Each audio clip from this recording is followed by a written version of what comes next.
अस्सलाम वालेकुम ninth class. आज हम चैप्टर नंबर 4 की रिवीजन स्टार्ट करेंगे। रिवीजन का वही हमारा वे होगा जिस तरह हमने चैप्टर नंबर 3 और 2 रिवाइज़ किया है। सबसे पहले short question point of view से हम इसकी रिवीजन करेंगे और जितने भी इस चैप्टर के पॉसिबल शॉर्ट क्वेश्चन हैं वो मैंने यहाँ नोट डाउन आपके सामने कर दिए। इस चैप्टर के बच्चों 16 शॉर्ट क्वेश्चन बनते हैं। आज हम पहले 5 करेंगे, कल हम 6 करेंगे और फिर हम 5 करेंगे। वो मैंने टॉपिक वाइज ज़रा देखे हैं, तो आज 5 फिर 6 देन हम 5 करेंगे। अगेन वही बात, आपने बच्चों इसके अपने नोट्स बनाने हैं और इसको अच्छे से तैयार करना है एक एक चीज़ को। इंशाल्लाह इसके बाहर बोर्ड के पेपर में कोई भी क्वेश्चन नहीं आएगा। ठीक है, अब हम स्टार्ट करते हैं। फर्स्ट क्वेश्चन है बच्चों आपका, differentiate between like parallel forces and unlike parallel forces. Paper में ये क्वेश्चन इस तरह भी आ सकते हैं, या सिंपली क्वेश्चन आ सकता है what are like parallel forces, यहाँ आ सकता है what are unlike parallel forces. Like parallel forces बच्चों आप देखें, सबसे पहले definition, like parallel forces are the forces that are parallel to each other and have same direction.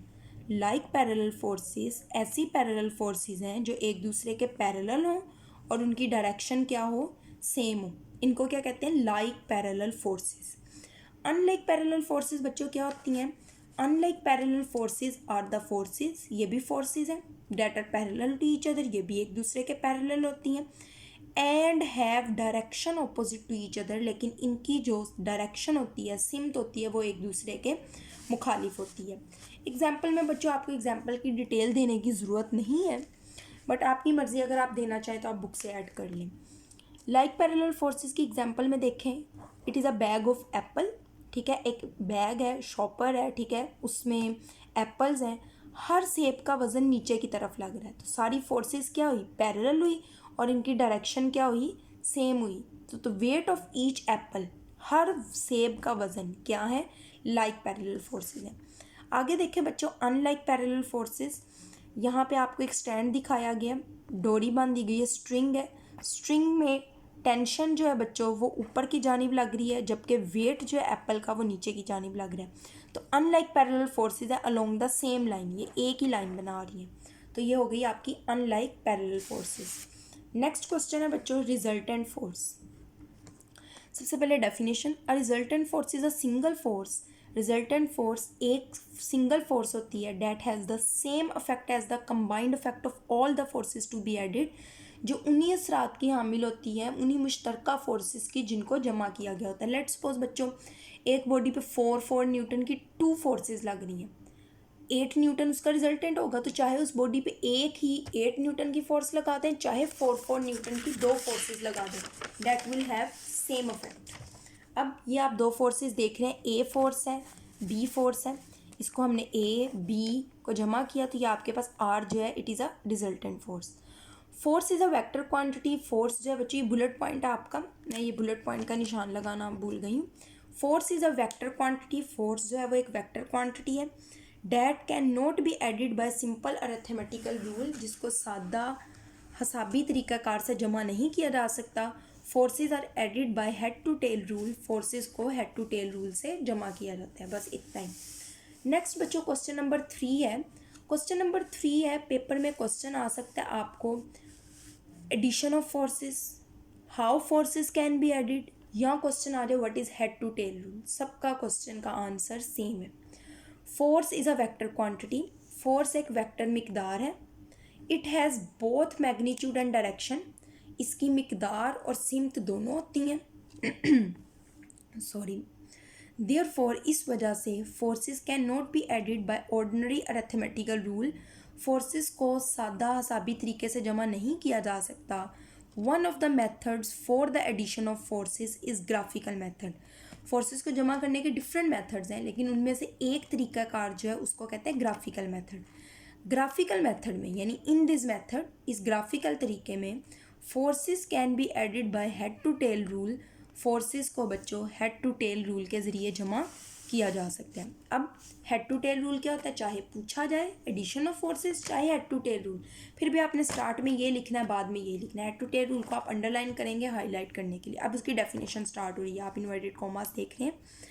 Head to tail rule is a rule for vector addition, head to tail rule vector को जमा करने का एक तरीका है, इन विच जिसमें head of the first vector is attached with the head of the second vector, जिसमें पहले वेक्टर के हेड को दूसरे वेक्टर के हेड के साथ मिलाया जाता है, एंड सो ऑन, और इसी तरह चलता रहता है, तीसरे के हेड को फिर चौथे के, इस तरह मिलाते जाएंगे। Then a resultant vector is drawn, फिर एक रिजल्टेंट वेक्टर खींचा जाता है, whose tail is attached with the tail of first vector, जिसकी टेल पहले वेक्टर की टेल के साथ, and head is attach with the head of last vector, और हेड जो है वो लास्ट वेक्टर के साथ जोड़ा जाता है। ऐसे तरीक़ाकार को हेड टू टेल रूल कहते हैं। ये आप डायग्राम में देख सकते हैं बच्चों, ये आपका वेक्टर ए है, ये वेक्टर ए है, ये वेक्टर बी है। ए को इसी तरह ड्रॉ किया, सेकंड वेक्टर की टेल को पहले वेक्टर के हेड के साथ जोड़ा, फिर आपने एक रिजल्टेंट वेक्टर ड्रॉ किया, इस तरह से किया कि उसकी टेल पहले वेक्टर की टेल के साथ और उसका हेड लास्ट वेक्टर, यहाँ पे दो ही हैं तो second would be the last vector, उससे जोड़ा जाता है। ठीक हो गया बच्चों। और एक आपने एमसीक्यूज़ पॉइंट ऑफ व्यू से याद रखना है, बल्कि आप बुलेट पॉइंट भी ऐड कर सकते हैं कि infinite number of forces can be added by head to tail rule. लामहदूद तादाद में फोर्सेस जो है वो हेड टू टेल रूल के ज़रिए जमा की जा सकती हैं। आगे बच्चों आपका फोर्थ क्वेश्चन है, what is resolution of forces या डिफाइंड रेजोल्यूशन ऑफ फोर्सेस। ठीक हो गया। सबसे पहले इसकी definition, splitting up of a force into two mutually perpendicular components, किसी फोर्स को उसके दो अमूदी कंपोनेंट्स में तहलील करना, डिवाइड करना। ठीक है, क्या कहलाता है, रेजोल्यूशन ऑफ फोर्सेस कहलाता है। अब फोर्स को स्प्लिट किया जाता है, तकसीम किया जाता है, किस में, force is splitted into vertical components Fy and horizontal component Fx। Sorry यहाँ पे बच्चों F आएगा मार्कर से, जैसे मैंने यहाँ Fx और Fy लिखा है ना।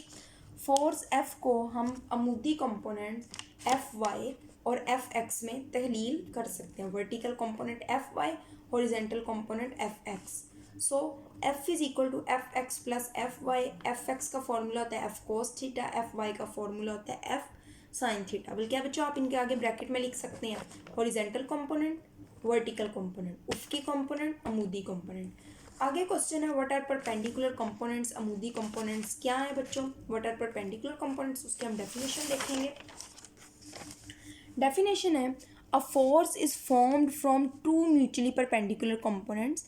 एक फोर्स जो है वो दो बाहमी अमूदी कंपोनेंट से मिलकर बनी होती है, जिनको such components are called its perpendicular components. ऐसे कंपोनेंट्स को उनका अमूदी कंपोनेंट्स कहा जाता है। आगे इस डायग्राम आप देख रहे हैं, ये फोर्स F है, ये इसका Fx कंपोनेंट है, ये Fy और ये इनके दरमियान एंगल है। Fx and Fy are the mutually perpendicular components of force F। Fx जो है और Fy जो है वो एक फोर्स F के म्यूचुअली परपेंडिकुलर कंपोनेंट्स हैं। अब Fx क्या है, हॉरिजॉन्टल कंपोनेंट, Fy क्या है, वर्टिकल कंपोनेंट। अब जो फोर्स F है बच्चों वो दो कंपोनेंट से मिलकर बनी होती है, Fx और Fy। सो F जो है वो बराबर है Fx प्लस Fy के, और जो हॉरिजॉन्टल कंपोनेंट Fx है वो इक्वल है F cos थीटा के, और जो वर्टिकल कंपोनेंट है वो इक्वल है Fy साइन थीटा। ठीक है बच्चों, आज हमने ये 5 शॉर्ट क्वेश्चंस किए। इंशाल्लाह कल हम 6 क्वेश्चन करेंगे। बेसिकली कल का जो हमारे सारे क्वेश्चंस होंगे वो टॉर्क से रिलेटेड होंगे। तो जब आप वो सारे शॉर्ट क्वेश्चंस प्रिपेयर कर लेंगे तो एक तरह से आपका टॉर्क का एक लॉन्ग क्वेश्चन भी प्रिपेयर हो जाएगा। ठीक है, आज के लिए इतना ही। अल्लाह हाफिज़। और हाँ, एक बात, आपने इसका होमवर्क लाजमी करना है। अल्लाह हाफिज़।